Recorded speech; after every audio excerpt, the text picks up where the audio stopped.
Hola, ¿qué tal a todos, estimados amigos? Vamos a estudiar hoy un tema bien interesante, Apocalipsis y la guerra nuclear. Porque cuando se habla del apocalipsis, las personas piensan en una guerra nuclear. ¿Realmente es la guerra nuclear un apocalipsis o es el libro de Apocalipsis la predicción de una guerra nuclear?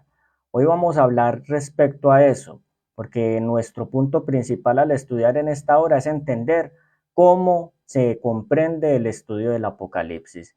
Muy bienvenidos todos. Hacía una semana habíamos tenido un espacio donde hablamos sobre lo que era y qué no era el apocalipsis. Comprendimos que el apocalipsis no es un libro de códigos ocultos. El Apocalipsis no es una historia de terror. El Apocalipsis no es una historia de monstruos y cuernos. Que aparezcan estos símbolos en el libro no quiere decir que ese sea el objetivo principal del libro, ni tampoco que su énfasis sea mostrarnos figuras de terror para llenarnos de miedo. No, el Apocalipsis es la revelación, es la palabra griega sobre la cual se escribió el libro. Recuerden que el Nuevo Testamento fue escrito en idioma griego y el Apocalipsis es parte del Nuevo Testamento. La palabra griega Apocalipsis significa revelación y ese es el énfasis del libro, la revelación de Jesucristo. Eso ustedes lo pueden leer en el libro de Apocalipsis capítulo 1, donde dice la revelación de Jesucristo, versículo 1, que Dios le dio para manifestar a sus siervos las cosas que deben suceder pronto. Es decir, el libro de Apocalipsis es la revelación de Jesucristo. Como suceden ciertos eventos en la historia y especialmente en esta época que están asociados a la devastación y a la destrucción, por ejemplo, en estos días salió la noticia que Vladimir Putin advirtió en un discurso, habló fuerte sobre el riesgo de una guerra nuclear si Occidente envía tropas de apoyo a Ucrania. ¿Qué pasaría si la OTAN se enfrentara a Rusia en una confrontación directa? Pues ellos mismos saben que ninguno sobreviviría. No sobreviviríamos ninguno en este mundo. Una guerra nuclear en 2 horas extinguiría gran parte de la humanidad. Entonces eso estremece, llena de terror a muchas personas. Incluso los líderes mundiales saben que no se pueden tocar el uno al otro en una guerra así, porque el resultado va a ser la devastación final, es decir, lo que las personas llaman el apocalipsis.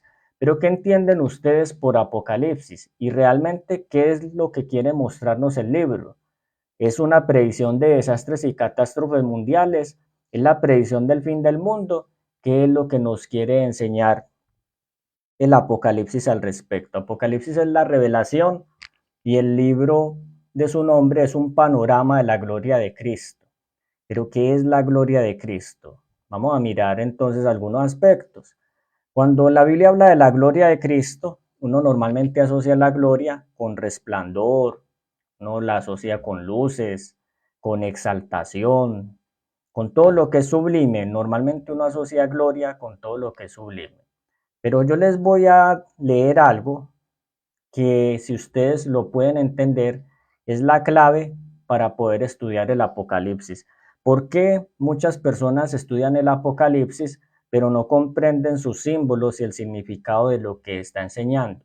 Es por la siguiente razón, porque como Apocalipsis es la revelación de Jesucristo, hay que leer el texto de Apocalipsis 1.1, entonces hay un punto clave de la historia de Cristo y de su intervención en la historia humana, que es la que nos muestra, que es la llave precisamente para descifrar Apocalipsis. ¿Cuál es esa llave? El sacrificio de Cristo. Se los voy a decir a leer así, es la gran verdad en derredor de la cual se agrupan todas las otras verdades. Toda la verdad gira en torno a la cruz del Calvario. Por lo tanto, para ser comprendido y apreciada debidamente, cada verdad de la Biblia, de la palabra de Dios, desde el Génesis al Apocalipsis, debe ser estudiada a la luz del Calvario. El Hijo de Dios levantado en la cruz, y tal ha de ser el fundamento de todo discurso pronunciado cuando se habla precisamente sobre estas cosas. Entonces, la gran llave que abre la revelación del Apocalipsis es la cruz del Calvario. ¿Y cómo sabemos nosotros que ese sí es el énfasis y es la llave por la cual se puede entender Apocalipsis? Cuando ustedes leen Apocalipsis, ustedes van a ver que lo que hay en el capítulo 1, por ejemplo, a partir del versículo 9, es una revelación del Hijo del Hombre. Lo presenta en su gloria, acercándose al apóstol Juan. Pero cuando ustedes miran los otros capítulos de Apocalipsis, ustedes van a ver que en cada capítulo siempre hay un aspecto diferente de Cristo. Por ejemplo, en Apocalipsis capítulo 2 habla de Cristo como el que tiene las 7 estrellas en su diestra. En el 2:8 como el primero y el postrero, el que estuvo muerto y vivió. En el versículo 12 como el que tiene la espada aguda de 2 filos. En el versículo 18 como el Hijo de Dios que tiene ojos como llama de fuego. En el capítulo 3 como el que tiene los 7 espíritus de Dios. En el capítulo 3 versículo 7 como el que tiene la llave de David. Y así sucesivamente, si ustedes leen, se van a dar cuenta que cada capítulo de Apocalipsis tiene una descripción diferente de Jesucristo. Entonces, cuando nosotros vamos a estudiar Apocalipsis, la clave para entender es la cruz del Calvario. ¿Y cómo sabemos nosotros que es a la luz de la cruz de Cristo que se entiende Apocalipsis? Por la siguiente razón, porque el mismo Jesús dio a entender eso, lo dijo, y eso ustedes lo pueden leer. Yo se los voy a citar directamente en el libro de Lucas. En el libro de Lucas, cuando él resucita, él le dice a los discípulos que todo lo que le había acontecido a él, su vida, su muerte y su resurrección, todo había sido señalado por los profetas, que todo lo que aparecía en el Antiguo Testamento lo señalaba a él. Eso ustedes lo pueden leer en el libro de Lucas, capítulo 24. Entonces, para poder entender Apocalipsis, hay que ir a través de la Biblia. Recuerden lo que habíamos hablado en el tema pasado, que la Biblia es como una cadena. ¿Por qué se malinterpreta el estudio de la Biblia? Porque muchos toman un texto y no se fijan o no examinan el contexto, que son los textos inmediatos que están antes o después. Pero la Biblia no se entiende solamente así, sino que cada aspecto de la Biblia, del versículo que estás estudiando, él te dirige a otra parte. Por ejemplo, cuando nosotros estudiamos Apocalipsis 12, ustedes van a ver que ahí habla de una mujer que tiene 12 estrellas, que está a punto de dar a luz y que está parada sobre la luna. Cuando nosotros vemos esa imagen, entonces la interpretación que muchos le dan a la ligera es que ahí está hablando de la Virgen María. Pero cuando uno mira, sigue el ejemplo de eslabón y la cadena, que son todos los textos alrededor de la Biblia, uno se da cuenta de que no está hablando de la Virgen María. Por ejemplo, en Apocalipsis capítulo 12 habla de una mujer y un dragón. Y en Apocalipsis 12:9 se dice que ese dragón es una serpiente. Cuando ustedes piensan en una mujer y una serpiente, inmediatamente que se les viene a la cabeza de un relato de la Biblia donde hable de una mujer y una serpiente. Entonces ustedes van a ver que si nosotros hemos leído la Biblia, nos vamos a dar cuenta que la imagen nos lleva a un acontecimiento y es al Edén, al paraíso, donde hay una mujer y una serpiente. Entonces quiere decir que Apocalipsis 12, donde habla de una mujer y una serpiente, está haciendo alusión a una historia que aparece en Génesis 3, donde hay una mujer con una serpiente. Entonces, cuando nosotros tomamos los símbolos correctamente, ellos nos van a llevar a otra parte de la Biblia y la historia que nos narra en ese otro libro de la Biblia es la que nos va a mostrar cuál es el significado de ese contexto, de ese versículo que nosotros leemos en Apocalipsis 12. Por eso es que es tan importante entender cómo es la forma de estudiar la Biblia. Y Apocalipsis, como es una revelación, quiere decir que eso no es un escrito oculto, como otras personas lo tratan de mostrar. Quieren hacer creer que como tiene símbolos, tiene unos códigos ocultos, que para entender esos códigos se necesita hacer una reflexión, ¿cómo se podría decir? Una reflexión más como de alta erudición, como un estudio académico exhaustivo.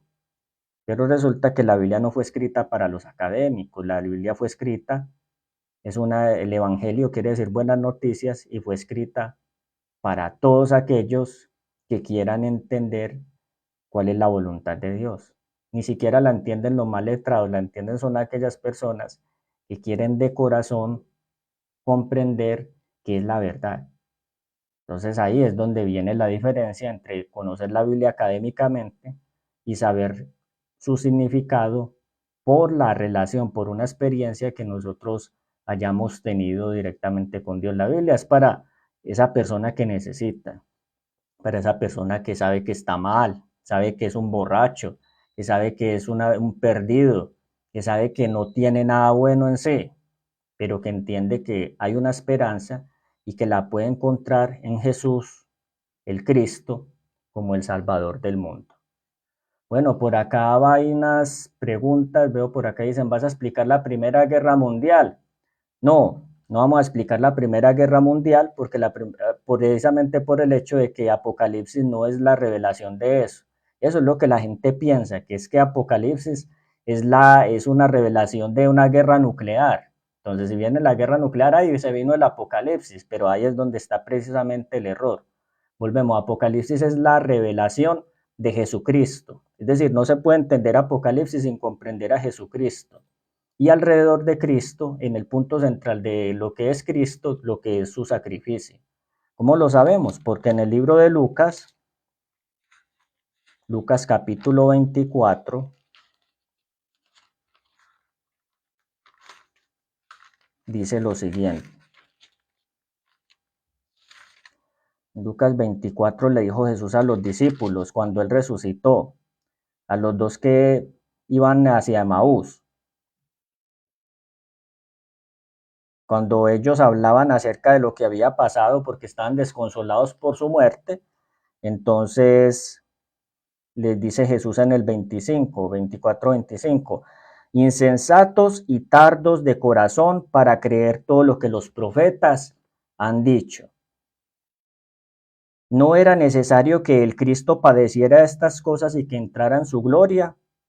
Y comenzando desde Moisés y siguiendo por todos los profetas, les declaraban todas las escrituras lo que de él decían. Es decir, todas las escrituras de la Biblia hablan es de Cristo. Muchas personas piensan que el Antiguo Testamento es judaísmo y el Nuevo Testamento es cristianismo, pero no es así. El Antiguo Testamento es todo cristianismo, porque acá dice Jesús que él les comenzó a revelar a los discípulos, a los dos de Maús, todas las cosas que los profetas habían hablado de él. En Génesis, Cristo era la simiente de la mujer. En Éxodo, Cristo era la roca que seguía a Israel. En Levítico, Cristo es el cordero que moría en el sacrificio. En Deuteronomio, Cristo vuelve y aparece como la roca, como el profeta al que todos deben oír o Dios les pedirá cuenta. En Josué es el ángel de Jehová, el príncipe de los ejércitos de Jehová. En el libro de Jueces es el ángel que se apareció a Israel en Boquín. En el libro de Samuel se representa a David, habla de él como de la roca, vuelve y lo representa así. Y así sucesivamente cada libro del Antiguo Testamento habló de Jesús. Isaías dijo de él que era la raíz y el vástago de Isaí. Jeremías dijo de Jesús que era Jehová justicia nuestra. Oseas dijo de él que era el amado. Cantares, perdón, dijo de él que era el amado. Joel habla de él como del juez que se sienta en el valle de Josafat.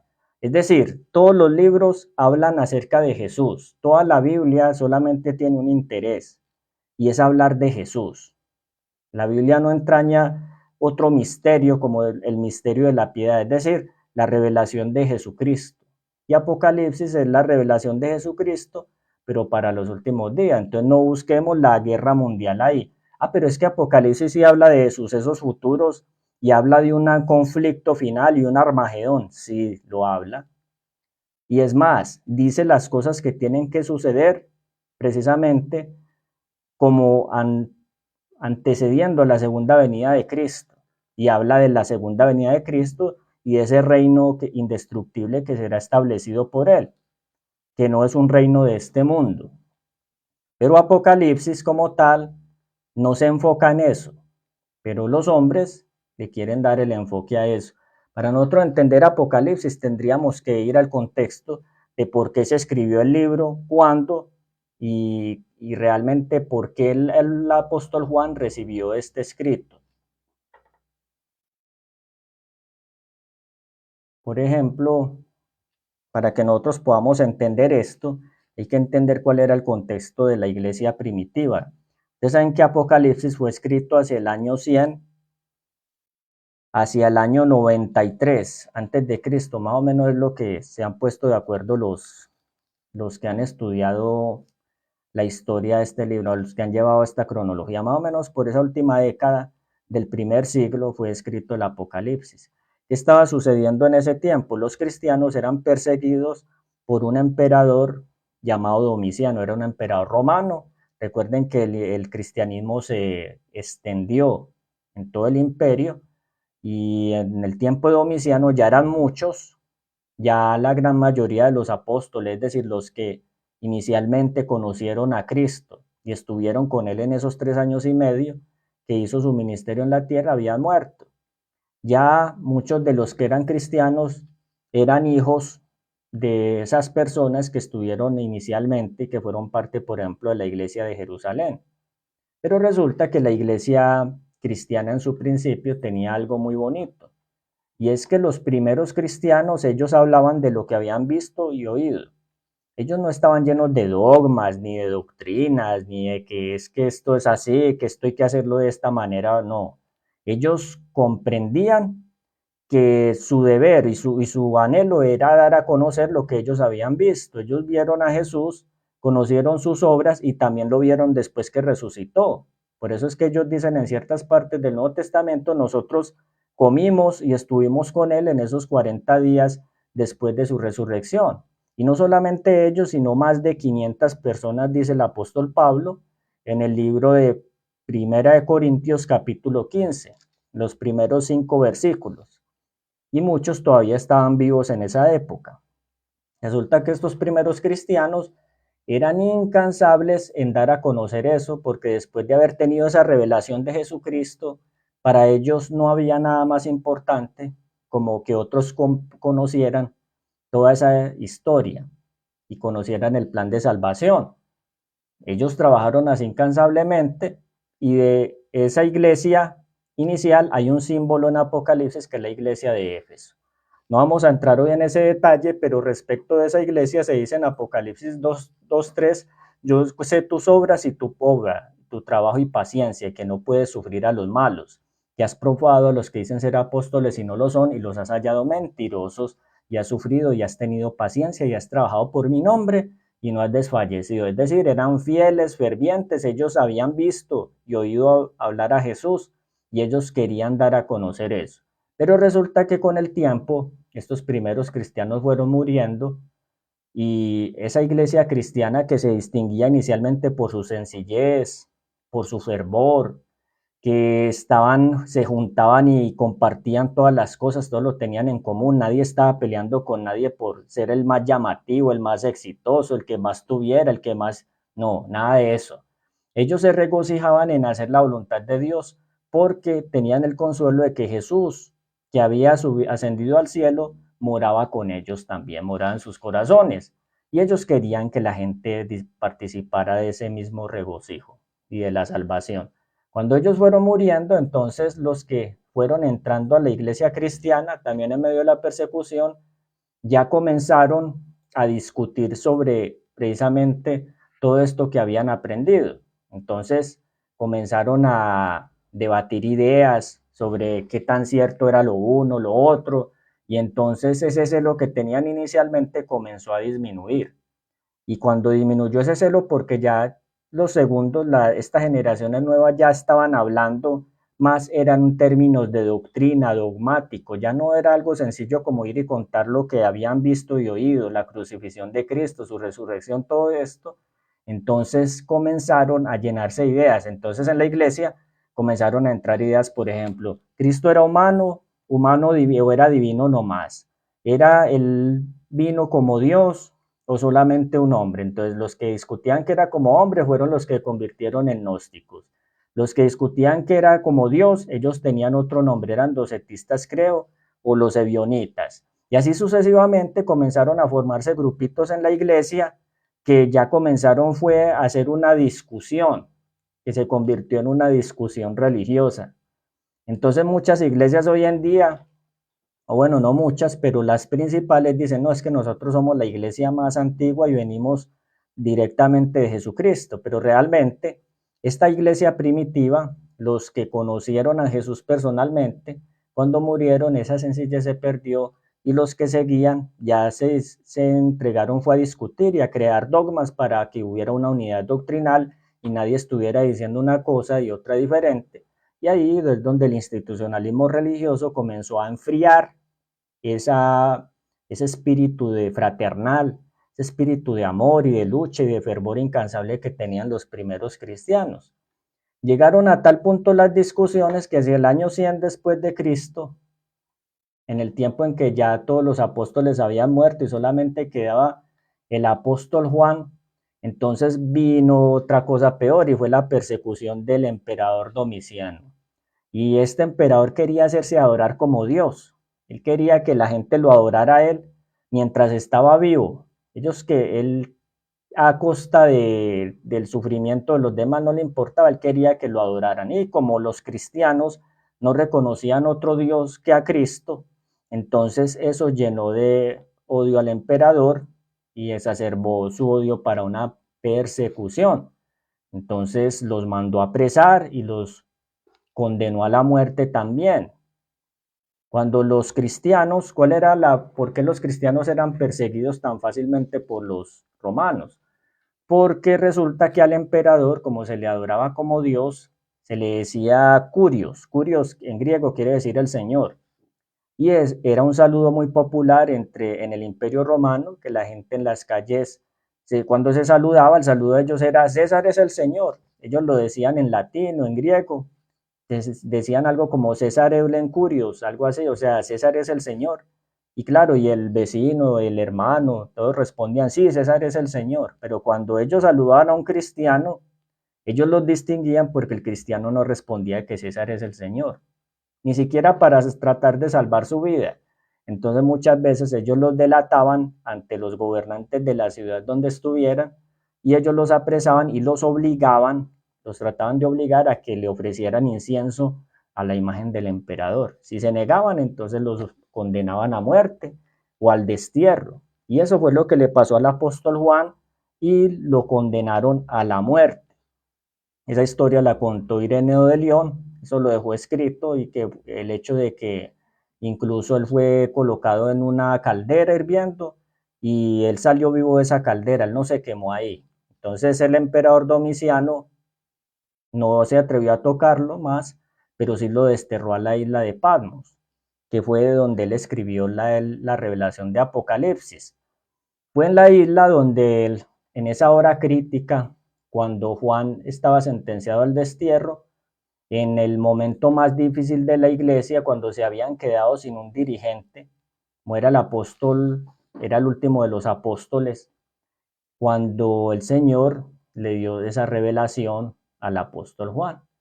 Y fue un día del Señor, y luego vamos a discutir sobre eso cuando lleguemos, porque vamos a ir avanzando versículo por versículo sobre qué día era ese.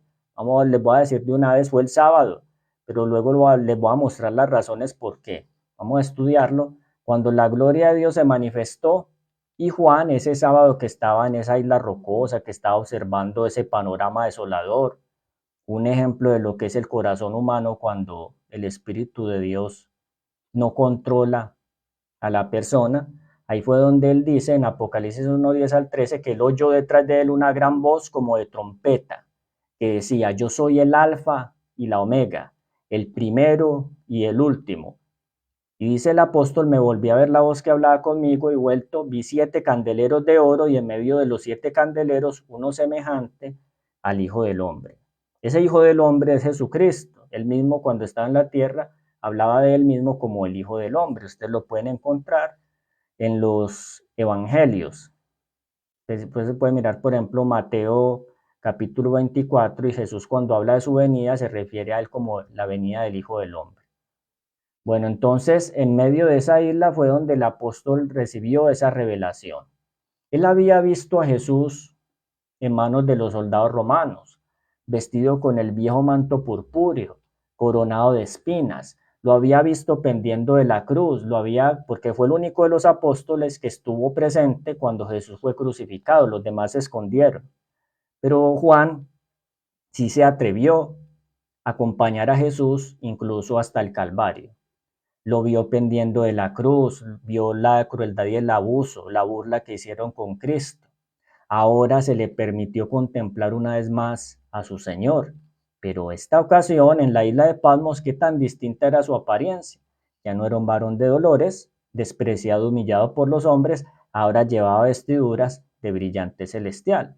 En Apocalipsis 1, 14 y 15 dice, su cabeza y sus cabellos eran blancos como la lana blanca, como la nieve, está hablando de Cristo, y sus ojos como llama de fuego, y sus pies semejantes al bronce bruñido, o latón fino, ardientes como un horno.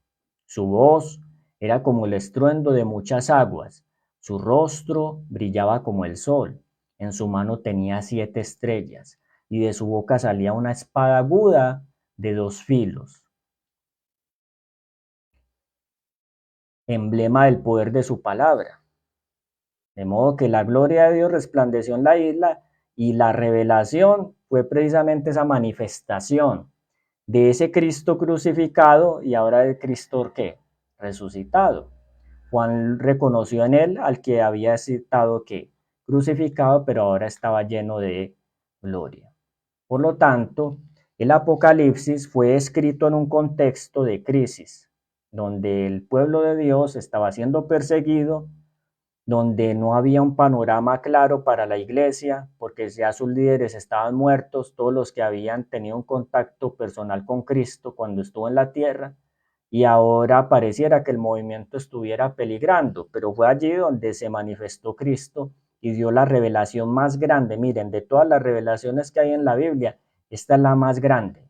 ¿Y saben por qué? Porque esta revelación compete a nuestros días. Viene desde esa época hacia acá, pero esa revelación tiene asuntos que tienen que ser comprendidos en estos últimos días. Miren, el que va a escapar de las guerras nucleares no es el que se esconde en el búnker debajo de la tierra. El que va a escapar de las guerras nucleares no es el que tenga más dinero como para tener dónde esconderse. El que va a escapar de las guerras nucleares no es el que va a almacenar comida para el tiempo de la hambruna. Ese no es el que va a escapar de nada de eso. El que va a escapar de todo eso es el que comprenda las instrucciones que Jesús dejó en el libro de Apocalipsis. Entonces, nosotros lo que hacemos es que miramos el libro de Apocalipsis con miedo, pero ahí es donde están las instrucciones que enseñan cómo es que el que va a escapar de esta situación que está por sobrevenir, va a escapar de eso. Eso no es el poder humano el que hace que las personas, que los seres humanos puedan escapar de una situación así. ¿Ustedes creen que si se desatara, aunque no es el caso porque la guerra nuclear no es el apocalipsis, pero ese conflicto que de todas maneras dice Apocalipsis que llama el Armagedón, luego vamos a estudiar, es que la tercera guerra mundial, la que nos está visorando no es el conflicto final es el Armagedón, que está escrito en el libro de Apocalipsis 16. Pero cuántos están preparados para escapar o para poder confrontar eso cuando venga? ¿Quiénes? Realmente la gran mayoría no saben qué es lo que se avisora ahí. Y la gran mayoría no entienden que solamente a través de la revelación de las instrucciones que Cristo le dio a Juan, ahí es donde está la llave para poder salir vencedor de toda esa situación. ¿Va a haber un grupo de vencedores? Sí. Va a haber un grupo que va a subsistir a todos esos conflictos y finalmente la destrucción de la tierra, porque la tierra sí va a ser destruida, sí. La tierra sí va a ser destruida. No es que el reino de Cristo se va a establecer acá en la tierra cuando Él venga por segunda vez. Hay unos que enseñan eso. Es que cuando Cristo viene por segunda vez es a gobernar sobre las torres de Nueva York o desde Roma o desde la sede de la Unión Europea. Hay muchos que enseñan eso. Creen que es que Él viene a establecer un reino acá, pero Jesús dijo, mi reino no es de este mundo. Y como en el libro de Daniel, recuerden que lo vimos también en el tema pasado, que el libro de Daniel es la clave también para estudiar Apocalipsis. Apocalipsis no se debe estudiar sin Daniel. Entonces es allí donde nos dice que lo que viene es un reino que va a destruir todos los reinos de este mundo. Es decir, va a destruir el sistema que nosotros conocemos, esta civilización tal cual nosotros la conocemos, pero no para establecer un sistema alienígena, como otros dicen que es que el apocalipsis es la revelación de que se vienen los extraterrestres, los alienígenas acá. No, eso no es. Apocalipsis lo que muestra es precisamente que en el plan de Dios, como este mundo tal cual está, no es su plan original, la gente se dice, pero es que ¿por qué Dios permite tal cosa?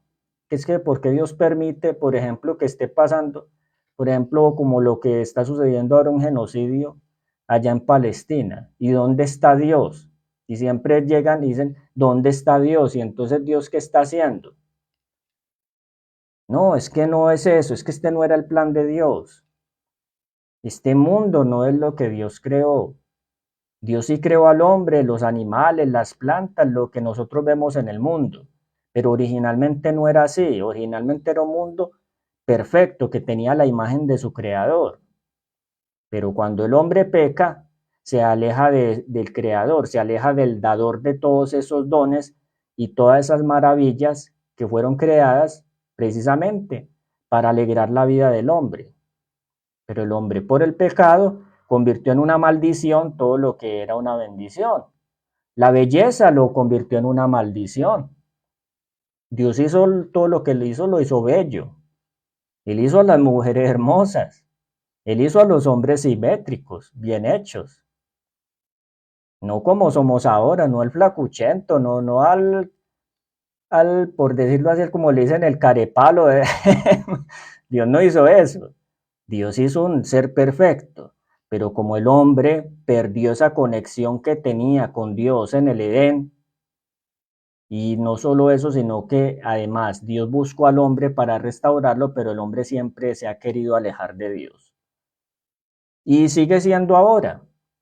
Si ustedes escuchan, por ejemplo, cuando la gente se le menciona a Dios, ya nos van a meter religión, ya nos quieren meter a la iglesia, es que ya esto no. Y claro, ¿cómo no van a pensar así? Si los que hablan en el nombre de Dios ahora lo utilizan para eso, para coger a una persona y meterla a una iglesia o ponerlas, pues lo mismo, pero entonces todo es decir, una serie de circunstancias que en vez de acercar al hombre a Dios han hecho que más se aleje de él, y el hombre por naturaleza él no quiere saber nada de Dios porque tiene una naturaleza que es contraria, que es rebelde, que no quiere reconocerlo. Entonces, como Dios no se impone, Dios es un padre, Jesús dijo, Padre nuestro. Entonces, como Él no se impone, Él no se le va a imponer a nadie para que lo quiera tener cerca de Él, entonces se ha alejado. ¿Por qué le sucede esto, lo que le sucede a la humanidad? Porque se han alejado de Dios, porque nos hemos alejado. Eso es lo que sucede ahí. Eso es el resultado, es la consecuencia, las muertes, el desastre, las guerras, todo eso es el resultado de un hombre que se alejó del único que le podía proveer paz y verdadera felicidad. Entonces, ¿qué es el Apocalipsis? Es la revelación para volver a encontrar a ese Dios. No a encontrarlo, sino que Él mismo se revela, Él mismo se acerca.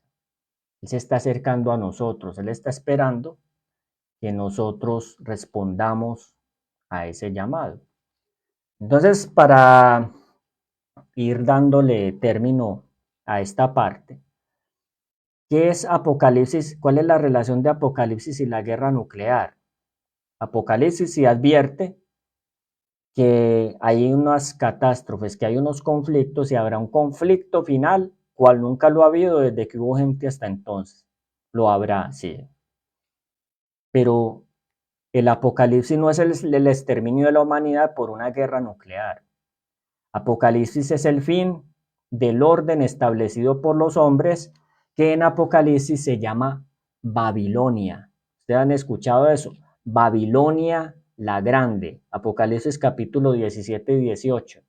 La Gran Babilonia es un sistema establecido y controlado por seres humanos para pelear contra el gobierno del Dios del cielo. Y ese sistema Babilonia es el que dice Apocalipsis capítulo 18, que es el que va a terminar. Entonces, la identidad de Babilonia y todos aquellos que se identifican con este sistema son los que van a entrar en una confrontación final con el Dios del cielo. Pero Apocalipsis dice quién es el vencedor de esa contienda. Difícilmente los hombres entendemos que es vano tratar de pelear contra Dios. ¿Quién como Dios? ¿Quién contra Él? Los seres humanos tratan de representarlo como el debilucho, o el que no, que por su naturaleza compasiva no hace nada. No va a pasar nada, no. Sí va a pasar, porque su paciencia también tiene un límite. Y ese fin de esa paciencia es el que aparece también en el libro de Apocalipsis. Entonces en Apocalipsis está la figura de un cordero inmolado, Cristo, que se entregó a sí mismo para salvar al hombre y que se revela en el libro de Apocalipsis, y también la figura de un rey. Por eso es que en Apocalipsis uno lo representa como que tiene una espada aguda que sale de su boca y con ella destruye y rige con vara de hierro, dice en Apocalipsis, a las naciones de la tierra. Entonces, ¿qué es Apocalipsis? ¿Qué es Apocalipsis? No es la guerra nuclear. No, Apocalipsis no son los símbolos. Apocalipsis no son bestias y cuernos. Sí aparecen allí, pero no es eso. Apocalipsis no es un sistema, una película de terror. Apocalipsis es la revelación de Jesucristo, y la revelación más preciosa y más clara de Jesucristo es Cristo en la cruz del Calvario. ¿Por qué? Porque es la manifestación de lo que es el verdadero carácter de Dios. Dios no es un Dios como lo pintan, Dios no es un Dios vengativo. Cristo muestra que Dios no es un Dios que está buscando retribuirle al que se equivoca o al que peca. La Biblia lo que está mostrando en Cristo crucificado es que Él, por amor a nosotros, dio su propia vida cuando nosotros debíamos morir a causa de nuestros delitos, porque el pecado es delito. Todo el pecado es transgresión de la ley, y la transgresión de la ley es un delito que se paga judicialmente. Entonces, si miras, si conoces la ley de Dios, pregúntate si realmente la cumples. Y la forma más fácil de entenderlo es, por ejemplo, ¿has mentido alguna vez? Si has mentido alguna vez, el que diga que no ha mentido, está mintiendo. Entonces nuestra misma naturaleza es tan engañosa, pero la mentira en sí como tal es transgresión de la ley. Y la transgresión de la ley, dice la Biblia, se paga es con la muerte. Por eso los seres humanos nos morimos. Por eso los animales se mueren. Los animales no pecaron, pero estaban bajo el dominio del hombre. Y el mundo, al caer bajo la transgresión de la ley, perdió la vida. La paga del pecado es la muerte. Pero el regalo de Dios es que la vida eterna. Es decir, a pesar de nosotros, Jesús se ofreció a sí mismo para que nosotros no suframos lo que la Biblia llama la segunda muerte o muerte eterna, que está en Apocalipsis capítulo 20. Miren que para poder entender todo esto hay que estudiar Apocalipsis. ¿Qué es la segunda muerte? Esa sentencia final, la cual se va a dar a todos los transgresores de la ley de Dios, porque la paga del pecado es la muerte. Y el Evangelio es la revelación de Jesucristo que dice, no, yo voy a tomar el lugar del hombre para que él no sufra de la segunda muerte que aparece en el libro de Apocalipsis capítulo 20, sino que yo voy a tomar ese lugar, voy a sufrir esa muerte, pero voy a resucitar para que los hombres que murieron puedan resucitar, yo cuando vuelva por segunda vez los resucite para que ellos ya sean libres de esa pena que es la muerte, pero que se le da vida a los hombres que creyeron en Cristo precisamente porque aceptaron que a través de Cristo Él podía perdonarlos y podía darles nueva vida. ¿Para quién es eso? Para el que crea. El que no crea en Jesús, el que no cree en Jesús como el Hijo de Dios no puede tener la vida eterna. La vida eterna es para el que cree en Cristo. Porque el que no cree no está dispuesto a aceptar ese regalo. Y como lo dijimos al principio, Dios no se impone a nadie, Él no obliga a nadie a que reciba sus dones. Si no lo quieren, no lo quieren, no los puede obligar. Pero como no los puede obligar y ellos están escogiendo la muerte antes que la vida, si alguien se quiere tirar al abismo y le dices a esa persona, no, no, no se tire, venga, y le ofreces todo para que esa persona no se tire, pero finalmente dice, no, no me interesa, esa persona va a tirar de todas maneras. Entonces la salvación o la condenación de los seres humanos pende es de la decisión que cada persona hace. Eso es una elección personal, eso no la puede hacer el hermano ni el amigo, no la puede hacer mi mamá ni mi papá por mí, ni mi pareja, nada de eso. Cada uno dará cuenta a Dios de sí. Y Apocalipsis es la revelación de cómo Cristo se entregó a sí mismo en la cruz. ¿Para qué? Para que todo aquel que en él cree no se pierda, mas tenga vida eterna. ¿Cómo va a salvar a sus hijos? Apocalipsis es la muestra de cómo va a salvar a sus hijos y cómo es que él va a intervenir directamente en la historia humana al final de los tiempos, que es lo que está acá a la vuelta de la esquina. El tema pasado se llamaba Apocalipsis a 90 segundos.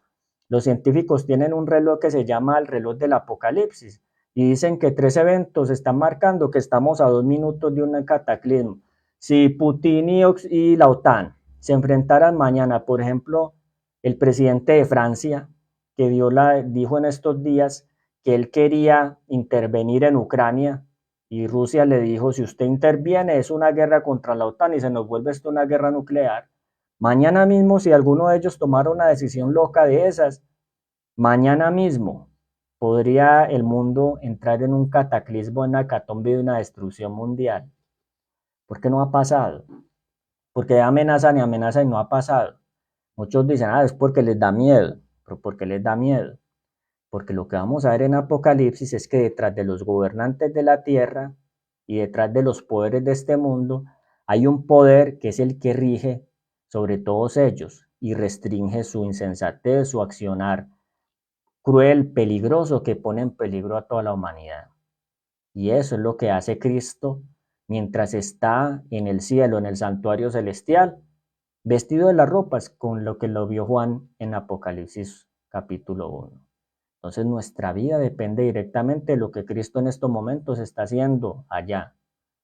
Si no fuera porque Él está allá, tu vida o mi vida, que pueden tal vez ser un desastre ahora, sería peor. La humanidad tiene, o sea, recibe todos los días los beneficios del sol, de la tierra, de la lluvia, del alimento, del vestido, todo eso es por eso, es por Cristo. Toda la humanidad depende de Él, absolutamente de Él. Pero a lo suyo vino y los suyos que no le recibieron. Bueno, ¿y qué vas a hacer tú? ¿Vas a seguir el mismo camino?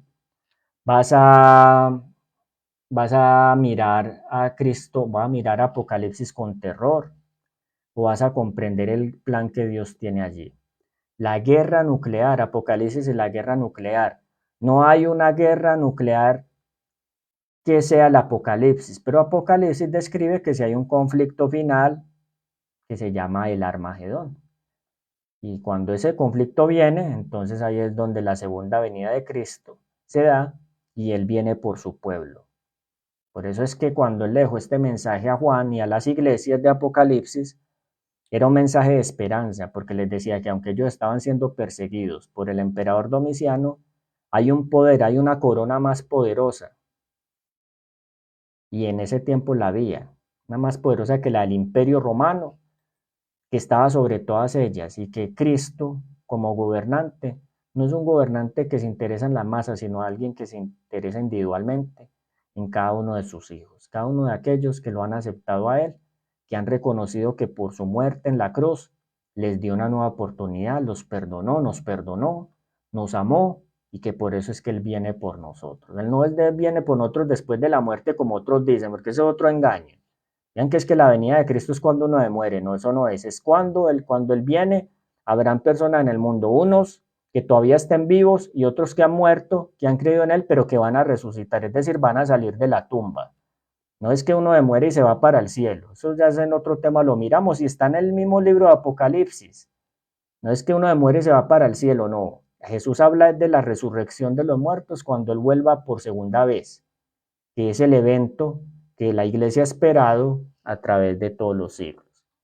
Bueno, esto es parte de la introducción al estudio de Apocalipsis. Recuerden que más o menos en este horario, cada fin de semana vamos a estar estudiando el libro de Apocalipsis. Nos vamos a ir versículo por versículo, pero vamos a tomar toda esa revelación. Ustedes no van a ver acá la historia de las bestias y la historia de los símbolos solamente, sino la revelación de cómo cada capítulo habla de Jesucristo.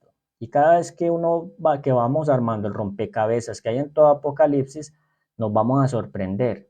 Ustedes se van a quedar sorprendidos de la gran verdad que hay en Apocalipsis y eso les va a cambiar la vida. Se van a dar cuenta de que aunque amenacen tirar bombas y cosas así, eso ya ni los va a perturbar, porque van a comprender cuál es el verdadero objetivo de Cristo en su intervención al final de la historia y qué es lo que Él espera de nosotros para que nos pueda tomar preparados, para que no durmamos como los demás. Hay gente que está dormida y cuando venga eso, los va a coger una sorpresa abrumadora, un terror que ellos mismos no van a ser capaces de soportar.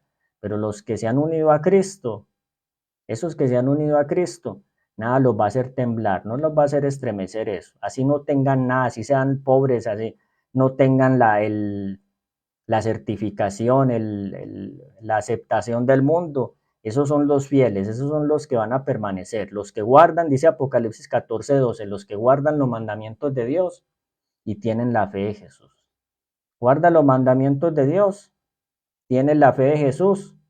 Esa es la característica de los que van a salir vencedores. No son los que tienen más armas, ni más riqueza, ni tienen más poder, ni los más religiosos. Son los que guardan los mandamientos de Dios y tienen la fe de Jesús. No te olvides. Y te espero, si Dios quiere, el próximo fin de semana para que comencemos a estudiar otro asunto bien importante del Apocalipsis. Y es qué significa esa revelación a las 7 iglesias. Vamos a estudiar qué son las 7 iglesias, qué son los 7 sellos, las 7 trompetas. Vamos a estudiar todos estos símbolos. ¿Qué son las bestias del Apocalipsis? Vamos a estudiar qué son las dos bestias de Apocalipsis 3, ese dragón de Apocalipsis 12, esa mujer. Vamos a entender qué es Babilonia. Vamos a comprender cómo es la destrucción de la Gran Babilonia y que va a haber una proclamación final, que es la que va a colocar a cada persona del mundo en una posición donde la verdad le va a ser tan clara que cada uno va a tener que elegir de qué bando está. Y en eso se va a centrar el último gran conflicto que va a haber sobre la tierra. Así que los espero. Dios les bendiga, que el Señor los guarde, una feliz noche. Y a todos los que estén interesados, recuerden unirse al perfil de TikTok, aunque últimamente no he estado montando videitos así, pero la idea es que a través de estos live podamos tener un estudio más detallado, más profundo. Y si hay alguna pregunta respecto a eso, ustedes lo pueden dejar. Y eso yo lo voy a estar utilizando para poder tener un tema sobre eso, alrededor de lo que es el estudio de Apocalipsis. Bueno, a todos los que están acá, muchas gracias. Por acá aparecen varias personas. Adrilu, User Bruns, Danilo Vergara, Omar Ayerbe, la abuelita, María del Carmen, Yesid, y por acá hay un trabalenguas, HJKKKK, bueno. A todos un saludo y gracias por su tiempo. Espero que esto les pueda servir y hasta la próxima. Próximo fin de semana. Recuerda que Apocalipsis solamente se puede entender por la revelación de la cruz. Esa es la clave y el misterio que revela todos los misterios que hay en toda la Biblia.